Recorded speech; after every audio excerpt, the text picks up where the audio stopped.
nga Dios. Sa itong basahon, there is sa Ephesians 6:10 hangtod sa 18 mga igsoon. No? Ako din siyang basahon, no? Kini siya, taas-taas na bagyo ni. Paminawa lang dyan mga igsoon. No? Ako din basahon diha sa Bisaya ng pagkabasa. Okay? Sa katapusan, liguna ang inyong kaugalingon, diha sa pagkahiusa sa Ginoo, pinaagi sa iyang gahom, dakong gahom. Isulog ninyo ang tanang kahimanan sa gubat, nga gihatag sa Dios kaninyo, aron makasugol kamo batok sa malimbungon, pagpanglimbong sa yawa.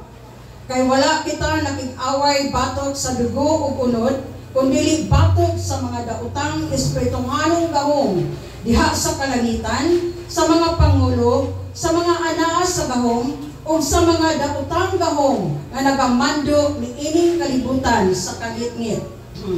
Busa dad-a ang tanang kahimanan sa gubat nga gikan sa Dios, o kinigabot unya sa daotang adlaw, makasugol kamo sa inyong kaugalingon ug walay pagsibog o pagkundang hangtod sa katapusan. Busa pagandam kamo, gamita ang kamatuoran ingon nga bakos ug ang kamatarong ingon sa salipod sa dugan. O sa kadasig sa pagsangyaw sa maayong balita sa pakigdait ingon nga inyong sapatos. Dad-a kanunay ang inyong tamin nga mao ang inyong pagtuo. Kay pinaagi niini makapalong kamo sa tanang nagsiga nga ipana kaninyo sa yawa. O ikalo ninyo ang kaluwasan, ingon nga panalipod sa ulo, o gamita ang pulong sa Dios nga gihatag kaninyo sa Espiritu, ingon nga espada. Buhata kining tanan diha sa pag-ampo, o pangayo kamo kanunay pinaagi sa Espiritu tungod niini pagbantay kamo. Buhata gayud pag-ampo kanunay alang sa tibuok balaang katawhan sa Dios. Let's pray. Blessed be your name, O God. Thank you so much. Oh my gracious Heavenly Father, we thank you, Lord. We honor you, God. Salamat nining dakong kahigayunan, Lord, nga niya kami nagahiusaw, Dios, aron sa pagday, pagsimpang anak kanimo. Salamat, Lord, sa imong pulong karon nga mong gibasa. Salamat sa imong pagpanalangin, sa pag-abri, dugang more sa mga tagusa nga kasing-kasing. Nga dili kawang kaning among ginabuhat karon o Dios, kung dili ikaw mahimot o humot kini sa imong atubangan. Dawata ang mga pagsimba sa ngalan ni Jesus. Amen, mga igsoon. Okay? Kaning mensahe karon mga igsoon, fight your enemy. Okay? Fight your enemy. Sa atong gibasa karon mga igsoon, kani daghang mga verses mga igsoon, how to fight the enemies mga igsoon. Kana sa mga igsoon. Pero doon na yung specific, no? Doon na mga specific verses or chapter o libro para sa pag-fight against the enemy. Both literal or spiritual mga igsoon. Kani mga verses offer us, nag-offer na ni kanato guidance how to overcome the challenges, how to kung saan nato pagbuntog ang mga hagit sa tumatakusan nga kinabuhi. Mo ang pag-trust the God's power nga gihatag sa Dios kani kanato, resisting the influence of the devil mga igsoon. Amen. Fighting against our enemies mga igsoon. Saan makaingon tingali mo sayo na kay napakig-fight against our enemies. Daghan kay kung words kay sulti. Sa ako lang mga pulong buntog na sila. Isog kayo kay wayon man, di ba? Dili mo na mga igsoon. Okay, unsaon man ato tulingon siya nga isulog ninyo ang tanang hinigiban nga anaa nga gihatag sa Dios. Kay una, first put on. So may isulog, no? Pasulog na to ang armor nga gihatag sa Dios. Amen ba? No? Diyan sa itong gibasa Ephesians 6:11 mga igsoon. Ephesians 6:11 din na nako basahon pagbalik ninyo siya isulog na to ang tanang hinigiban nga gihatag sa Dios nga ni kanato. But how to put on the armor of God? unsaon man ato pagbutang ang arbor nga gihatag sa Dios ngani sa tumatagos nga kinabuhi. So, how to put on the word of God, the armor of God? Una, reading the word of God. You cannot put the word, the armor of God, kung dili ta mo basa sa pulong sa Dios nga iyang gihatag ngani kanato. In Joshua 1:8 tagayon siya. Ayaw gayud kalimti ang basahon, the word of God, ang pulong sa Dios. No basahon sa balaod, kinahanglan nga tun-an kini maadlaw ug magabi. Di ba? Tun-an kini maadlaw ug magabi. O pag kinabuhi sumala sa tanang nahisulat ug magmauswagon ka. Diba? Kung atong tunan ang word of God, dili lamang buntag kundi adlaw o gabi. It means all the time sa atong matapos ang kinabuhi. Dapat ato sa pamalandungan. Atong pamalandungan ang pulong sa Dios. I-put nato, put on sa imong kaugalingon so that you can survive. You can fight against the enemy, mga igsoon. Amen. Dili sa atong gipuy-an karon sa kalibutan, mga igsoon, daghan ta mga kaaway. Dili ka ng kaaway na ka ng personal nga tingali po, doon na po, no? Pero ang yawa, nagahatag ka na ito daghang mga kaaway mo, son. Amen. So, una no, atong basahon ang pulong sa Diyos. Ikaduwa, studying the Word of God. Magtuon kita sa pulong sa Diyos, mga son. Kaya kung dili kita magtuon sa pulong sa Diyos, wala kita ika-fight against our enemies, mga son. In Psalm 119, verse 5 million siya, your word is a lamp for my feet and a light of my path. Ang imong pulong suga sa akong mga tiil.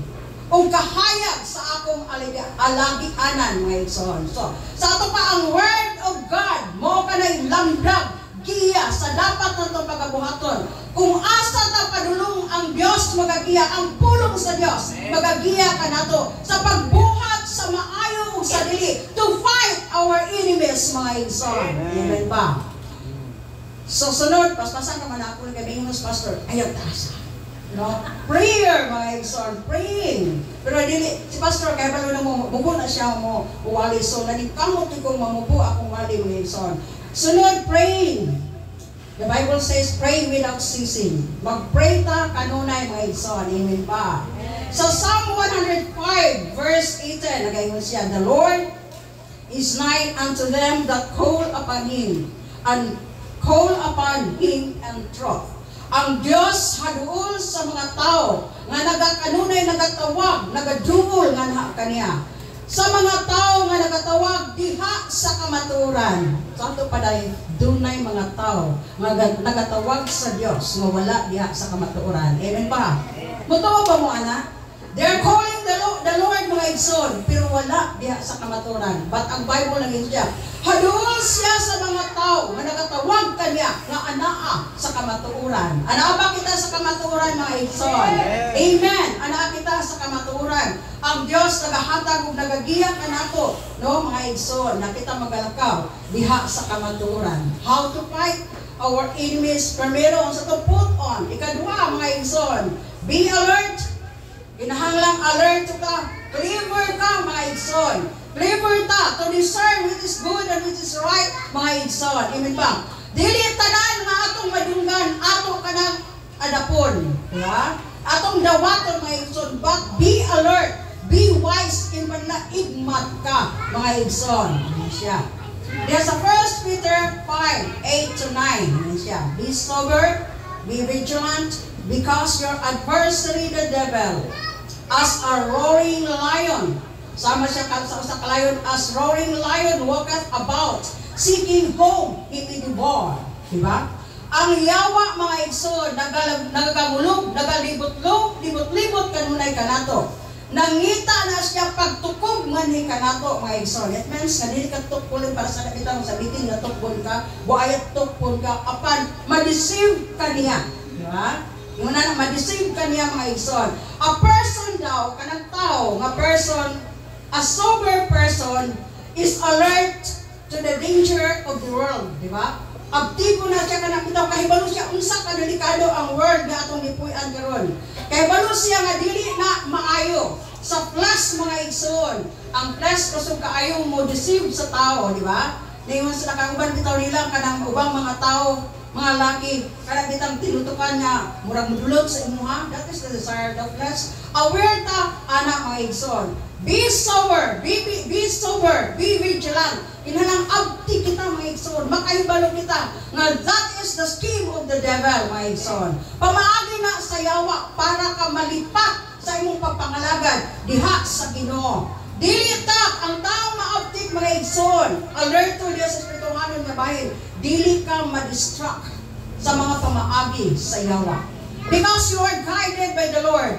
Tungod kay imo man siya, imo man gibasa ang pulong sa Ginoo. Nag-ampo ka kanunay kaniya, di ba? Kung dili ka mag-ampo, you feel something that you are far from the Lord. Pero dili ka far mga igsoon. Pero dapat jud nga para bang naa ka always magtawag nga sa Ginoo mga igsoon. Ang atong pagpuyo diri sa kalibutan dili lang na nga walay purpose mga igsoon. Dunay dakong katuyuan ang Dios ngano nga niata. Pagpadayag nga ang Dios buhi sa tumatakusan nga kinabuhi. Be kanang magpuyok ta ingon nga kanang Kristohanon. Live godly. Live according to the will of the Lord mga igsoon. Dili ang atong gusto, ang atong tumanon, but sumala sa kabubuton sa Dios. Be alert so that you can fight the wiles of ganapitang mga pamaagi sa yawa sa atong matapusan nga kinabuhi mga igsoon. Ayong scheme mga igsoon, dili ta usahay ka bantay ngano man. Do na bitaw kanang imo nang gikuan. Do na bitaw mga pamaagi ang yawa mga igsoon. The church nakakita ko nga kana bitaw sa church ang pastor siya. Kana bitaw nagsayaw sila worldly diha sa church. Tingali nagtagtabo diya sa Facebook no. Kailan mi ato nga pastor, no ingana siya. Nagsayaw sila worldly sa church with the members. Di ba lain kay paminahon? Lain kay sunan. Ingon siya nga pamaagi lang daw to win more souls. Pero dili ta makamantay nga pamaagi ko na nga malayo ta diha sa presensya sa Dios. Atong gitudluan ang atong mga kauban na mahimo silang worldly. Mahimo silang kalibutanon nga pwede ra di ay nga magbuhat o kanabitang mga kalibutanon nga buhat mga igsoon, di ba? Nagabuhat ka magsunata ka og worldly song diha sa panday nagsayaw mo og worldly song. Mao ka nang be alert always mga igsoon. Amen. Kaya sa tong panimalay, doon na tayo mga bata. Kitang mga ginikanan, pastor ta sa atong mga anak. Amin mga ginikanan. Di ba? Amin po mo eh. No? Mga ginikanan, doon ay gagmay mga anak.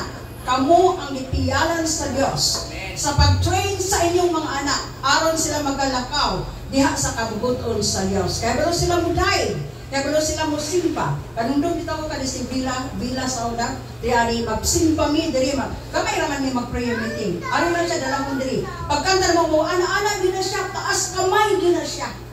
No? Taas kamay na siya nga magasimba diha sa Ginoo. Kung ang ginikanan mga igsoon, kanunay magasimba, mag-aawit, makita sa anak nga nag-aawit ka, nag-ampo ka, nagpataas ka sa kamot bisag dili ni mo tudluan ang bata, musunod yun na siya.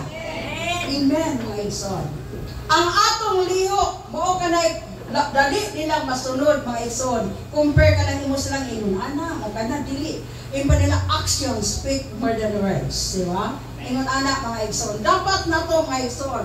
Be alert mga ginikanan, no? Ang atong mga anak, daghan kay pamaagi ang yawa aron ta mawala masimang sa pagpangalagad sa Ginoo. Kung masimang ta sa pagpangalagad sa Ginoo, labaw na ang atong mga anak. Amen po mo. Amen. Mga igsoon, amin jud mo kay dugay ko mahuman. Kung dili ko mag-amin, mga igsoon. Amin jud mo kay dugay ko mahuman og mga igsoon. Ingon siya home na bitaw sa verse 9, resist. Imo siya dili nag-resist na eskwelahan ha. No, sukli ang yawa.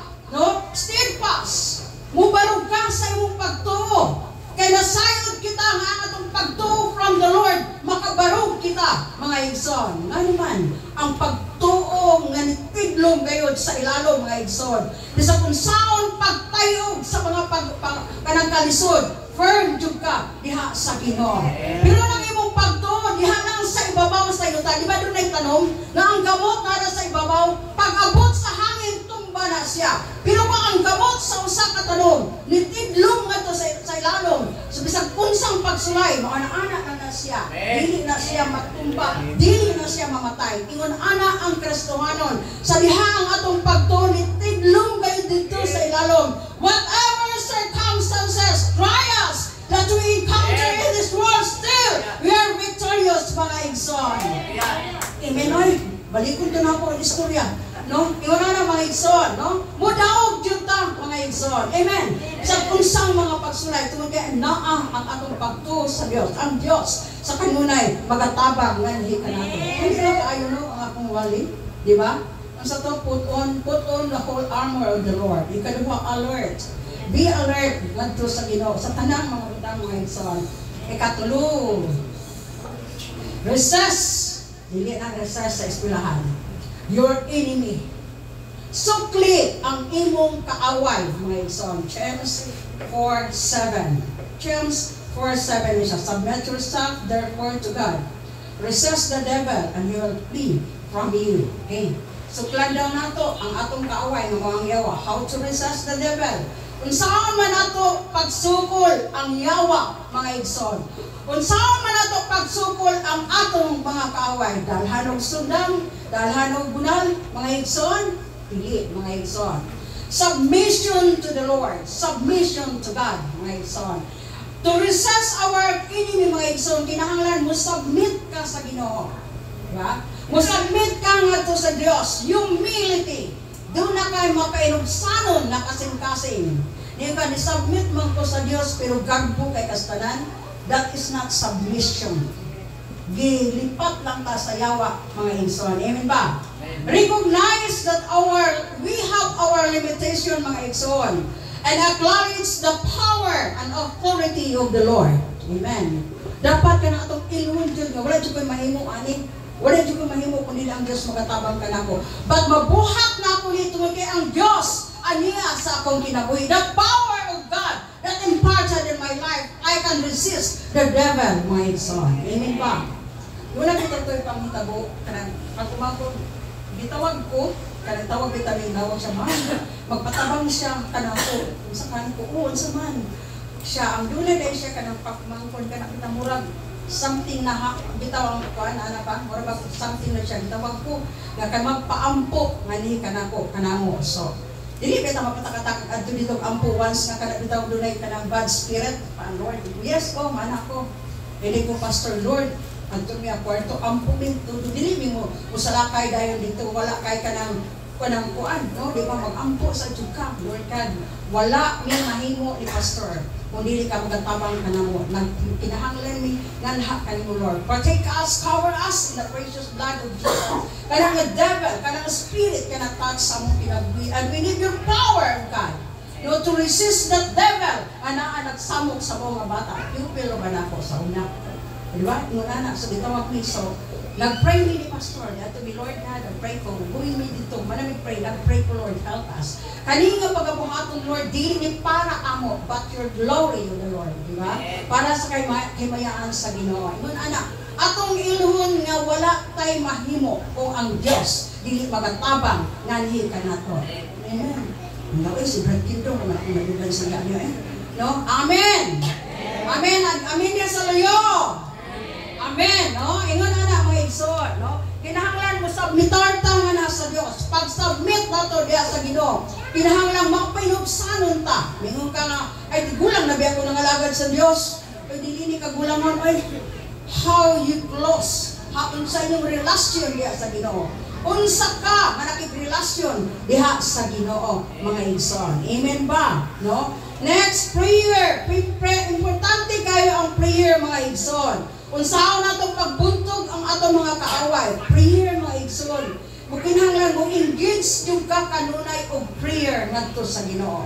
Sa tanan natong pagabuhaton, mga igsoon, doon na yung tayo prayer, mga igsoon. The God's guidance sa itong matagusang nga kinabuhi. Nga nagahatag ka natong strength, kusog, mga igsoon, to resist our enemy. Diba? Usahay, we are not aware sa atong surroundings. Dili tower sa mga panghitabo. But we must be aware kung diin ka gibutang sa Dios, mga igsoon. Kay kung usahay ka ng dapit bitaw nga atong napunduhan, wala ta kabantay nga hinahinay ta nga gihatak sa Dios, palayo diha sa Ginoo. Hinahinay ta hatak sa yawa, palayo diha sa Dios. Be aware sa tanan natong pagbuhaton. May bitaw siya, be wise. Diba, pinakang magmaalangon ka, ang be humble like a dog, be wise like a serpent. Anong diha mo mag-serpent, be wise, kung wise siya, nung magmaalangon ta, maghibalo ta, na ay pamaagi ni sa dili, maayo ni nga pamaagi, di ba? Christians do na discerning spirit, amen ta? Pakpak sa tama ka Diyan, be, kaya na tayo discerning spirit, amen? We have a discerning spirit, Christians, my son. Dili Christian in Gracia. No, do na tayo discerning spirit. Sa diha ka makig-close ka na sa Ginoo, makiglampigit ka sa Dios. Ang Dios nagahatag kanimo pag-ila sa maayo o sa dili, mga igsoon. Amen. No? Ingon ana, kinahanglan do na ta ana mga igsoon, dili lang kay basta-basta. Ingon ang atong papangalagad sa Ginoo. Ang atong pakipangalagad sa Ginoo, nakig-fight against the enemy. Usahay gani, nakig-fight sa atong kaugalingon. Have you observed that? Nakig-fight ka sa imong kaugalingon. Tungod kay dunay dili maayo nga gusto sa yawa imong buhaton. Pero ang Dios dili kay ka nga dili. Nag-battle atong matagusan ang kinabuhi. Pero dapat kitang magmadaugon, resist. Ato siyang buntugon, ato siyang kanang kuanan mga igsoon. Kinahanglan mudaog ang Ginoo sa atong matagusan nga kinabuhi. Ngano ang uban may evidence sila nga ay tao pamangguta makasala dita sige. Yes, tao dita makasala ta, pero wala ta nagpuyo sa pagpakasala. Amen. Diba? Lahi nang makasala ka o nagpuyo ka sa pagpakasala, mga igsoon. Amen ta. No, ingon na mga igsoon. Para sa una anak bitawon sa ganit ng sheep, Bisaya ng sheep, basta sheep, karniro, di na sila hilig anang maglunang-lunang sa babo sa karabaw. Anak kitang lunangan o sa baboy. Kanang baboy, mali mo nagligo, lunang din na siya, anak. Kung kita na siya lunangan, ana na siya. Pero ang kanang sheep, mga igsoon, karniro, dili na siya, anak, dili na yang lunang-lunang siya. Pero nga naman magkalapok siya kung minsan. Tungod kay ang iyang diadian, ana na isagbot, nagkahugaw man. Sa lihat pag-abi niya dito, nagkahugaw siya. Ingon na usahay kita, mga tao mga igsoon, mga Christian mga igsoon. Pero dili ta magpabilin, dili ta mo alaw na kanang hugaw nga na sabwag sa atong kinabi nga magpabilin, kundi ato nang limpyuhan by the word of the Lord, mga igsoon. Jonay to God, buduol ta sa Ginoo. Atong i-cultivate mga igsoon, atong buhaton, no? A strong relationship with God through prayer, study the Word of God, and worship the Lord. Amen. Usahay ka na din ang pag-worship sa Lord. Ang leader di po, kaya nagkisi-kisi, atong awiton ang Ginoo, atong dahigon ang Ginoo. Nagpakupan ko, wala kang nanagpiog lang mo. Ingon pagkiranaw. Murag na nagpi na, di ba? Lahi ng murag na nagpi ang iyong leader, di pa mo, tagkisi-kisi. Nung pag-dive na sa Ginoo, dapat ang mo-dive sa Ginoo. Amen. Dili ta maulaw mo-dive sa Ginoo. Amen. Ingon ana mga igsoon, dili ta maulaw nga mosilbig. Hallelujah. Dalaygon ng Dios. Kana bitaw na doon na sa eskwelahan bitaw, doon naman dinay mga contest. Kung ang atong kauban makadaog, kung sa may singit niyo, woo! Nakadaog, di ba? Ingon ana, woo! Nakadaog. Ano ang pagyon? So unsa pagyon diha sa simbahan? Yes, Lord. Hallelujah. Amen. Pag-dive na sa Ginoo, oh God, hallelujah. Hallelujah. It's the Lord. Hallelujah. Wala din ka pamahaw ba? No, wala din ka pamahaw. Iyon na mga igsoon. To resist the devil, mga igsoon. Kinahanglan atong i-put on the armor of God para makahibaluta sa mga pamaagi sa yawa. Ilabay niya. Ang kanabitang mga dili, maayong mga kanang kupido nga ilabay sa yawa. Kung minsan ang atong dughan maigo, pahapini ka na. Amen. Ang atong dughan sa kamatuoran sa pulong sa Dios. Labisan kung sa ilabay sa yawa, gihapinan ang imong dughan, dili ka mapiktuhan. Sa gamay lang istorya, backslide na yun, wala sa simbahan. Ingon anak, kay wala man nagpahapin sa kamatuoran, mga igsoon. Ang kamatuoran, mga igsoon, ibakos ka na. sa atong matag usa nga kinabuhi, ayaw ibilin. Di ba? Sa Kristohano na ta dito sa hay, sa balay, usahay, di pa dito Kristohano sa balay, kaya magawas na tinod na itong batasan sa balay. Di ba?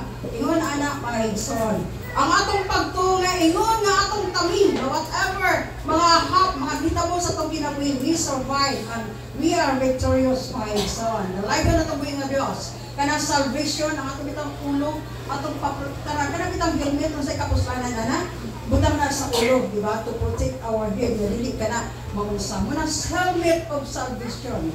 Kaya ang ulo, makadungog o dili maayo, maglatagaw sa atong utok. O create o dili maayo. Isulti po dahil mo sa pikas. Mo create o dili maayo. Pero imong pahapinan na, mga igsoon. Ikalo ni mo itong helmet sa gihatag sa Diyos sa mga kinabuhi. Nakayong ko sa una, iwan ako kauban, Ma'am, iyak din siya. Kung ako ba naman ba, ano di ay, at doon sila kamigin, Ma'am, punti na ko dali-dali, ano ko makawali, maapsan ako din. Wala na dyan kong kapas niya, Ma'am, talas kamigin ko. Niya, namutan ako kinsa yan po yung, ayan daw kauban. Niya, pagkauman, nasubatan man ito na ako, ayan kauban. Wala ba din na itong kamigin, punti ko ba siya, Ma'am, ano man, lain kayang huna-huna. Yan kasi lain kayo sanan. Ingon yan kauban niya. Nagkuyog man may tinawad, pero kagayan ako siya, bukamigin dito iyaha. Nga ba? Ikaw, wagani ka kay balon sa pay, sa pagay, sa tinawad, nagpunauna na yung kagpuan mo, inarasot siya. Kung niya, sa may nung plati sa tinawad, bitaw mama. Dito na binay siya, ang iyang kuyog sila, pero kagayan ang isa, kamigin siya. Usahay ang atong una-huna, naguna, di ba? Then makadaot sa atong kasing-kasing, mga igsoon. So dapat sa tanang gutno, hapina na atong kasing-kasing, magkalo kita, the salvation, mga igsoon. Helmet of salvation. Nga bisag unsay mahitabo, himo gihapon ta, mga igsoon. Makapahiyong gihapon ta. Fighting against our enemies, mga igsoon. O katon, saan nato pagbuntog ang atong mga kaaway. Sa primero, buton, sa may butang. Armor, diya maghihatag sa Diyos. Dahil sa itong ikaduha, be alert, ma-alert to bitang igsoon. Ug ikatulo, resist the enemy, mga igsoon. Buka na ang pulong sa Diyos. So kinahanglan ang mga pulong sa Diyos. Itanong nato sa itong kasing-kasing, sa itong una-una, God will bless us, mga igsoon. Nalay ko na itong buhay ng Diyos. Let us stand. Hallelujah.